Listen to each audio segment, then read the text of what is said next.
All right, welcome back. Today we are talking about optimization, which is just a fancy word for finding maximums and minimums in context, which we've already done a little bit of. We found maximum revenue, maximum profit. We found the minimum rate of cost. So we've done a little bit of that, but there are other problems where you are interested in maximizing or minimizing stuff. So we're going to do a pretty basic problem here that's not super interesting. So let's read through it. We'll try to do maybe slightly more interesting and applicable ones in class. So here we got a farmer has 2,400 feet of fencing and wants to fence off a rectangular field that borders a straight river. He needs no fence along the river. What are the dimensions of the field that has the largest area? Okay, so these types of problems I like to sort of chunk up into different sort of thought processes. The wrong way to do this problem is just jump in and start like writing equations and solving stuff. So what I like to do is I break this up into sort of three different chunks. Here we go. So chunk number one is I just play the noticing game. During this time is where I like to draw diagrams, label some stuff, try to get a sense for what's going on in this problem before I start writing any sort of relationships. So, for instance, like this problem is very diagram heavy, so maybe like I start by sort of, I'm going to draw like three different diagrams that sort of match what this problem has going on. So that blue part there, that's my river, okay? And then so it's saying that you could create some fencing around this. So I'm going to just make some different sized fencings that go along here.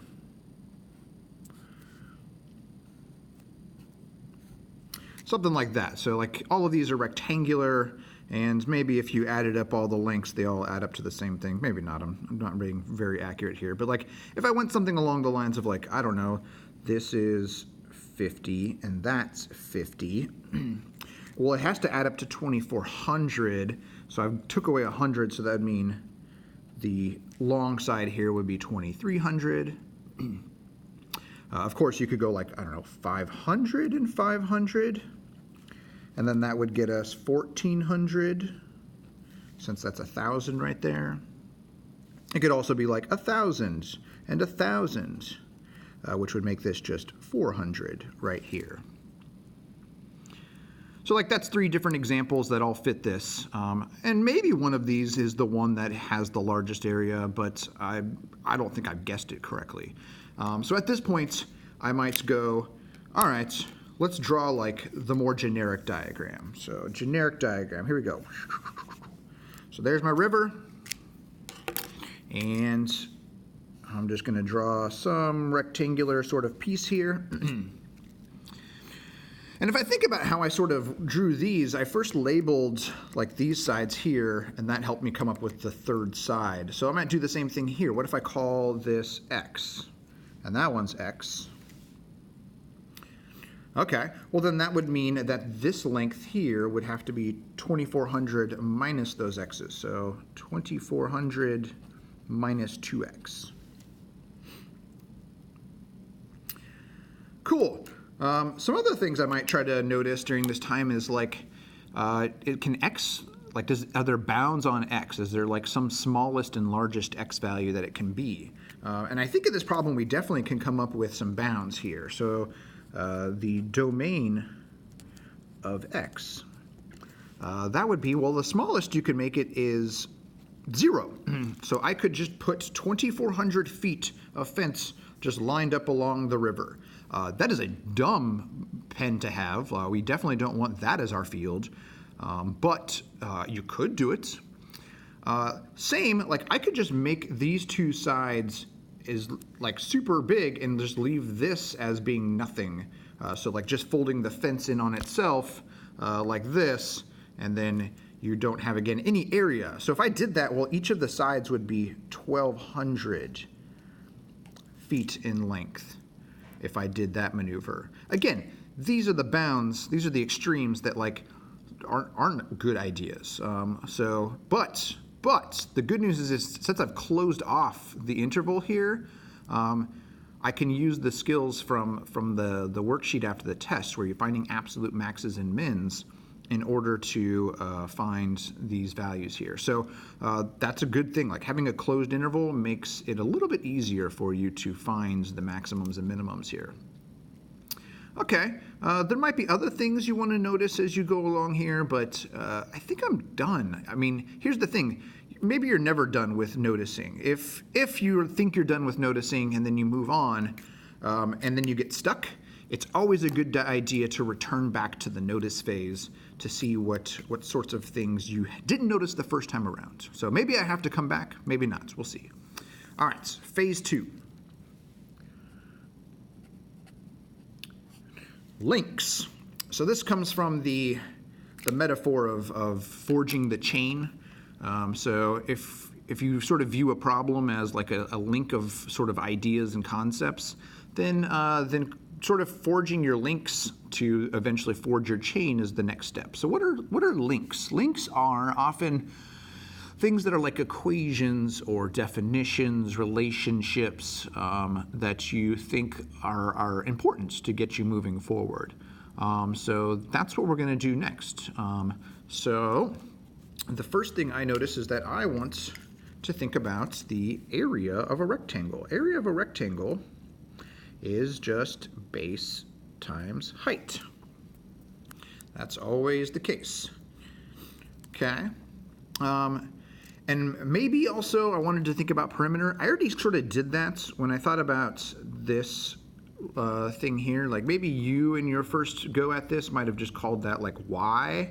Then in your links you would have been like, oh, but like x plus y plus x should equal 2400, and then you get there.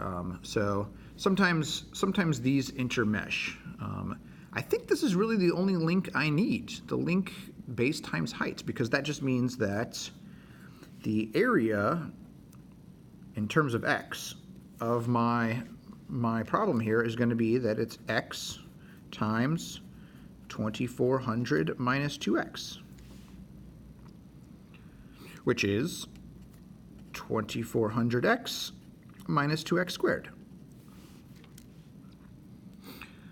So yeah, so that's really my only link. Oftentimes, though, there are many other links. Like in these types of problems, it might be important to recognize similar triangles, or maybe you're dealing with like volume and surface area at the same time. Maybe you're dealing with like cost and lengths and things like that. So sometimes this links part is very full. So I did say that this is a slightly more basic problem than many of the problems we might do. So that's why there's sort of not much in the links. Okay, next step then is to actually forge the chain. So since I've got my links, I can forge my chain here. So my starting point is the area formula.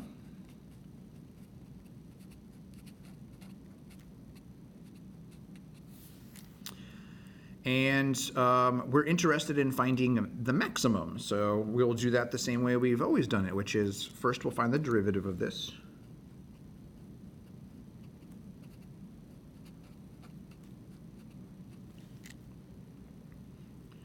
And then we are going to find when the derivative of this is equal to 0 when it's undefined. So a prime equals 0, a prime undefined. So 2400 minus 4x equals 0. That means 4x equals 2400.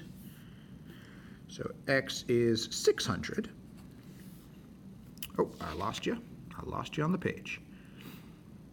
And a prime undefined, well, it's a polynomial, it's a quadratic, so nowhere. So we only found one critical point at 600. Since we have now also determined that the domain of this is a closed interval, we don't need to do sign analysis because we can actually find the absolute maximum in this particular case. So at this point, we're just going to evaluate first the critical number, so a of 600. So if we plug that in, 2400 times 600 minus 2 times 600 squared. I should have brought my calculator. That was a bad idea. So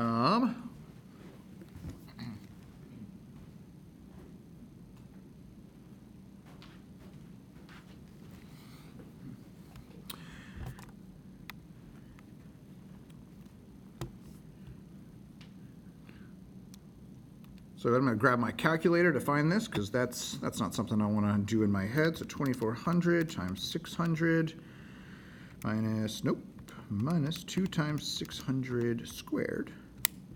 All right, so that's going to get me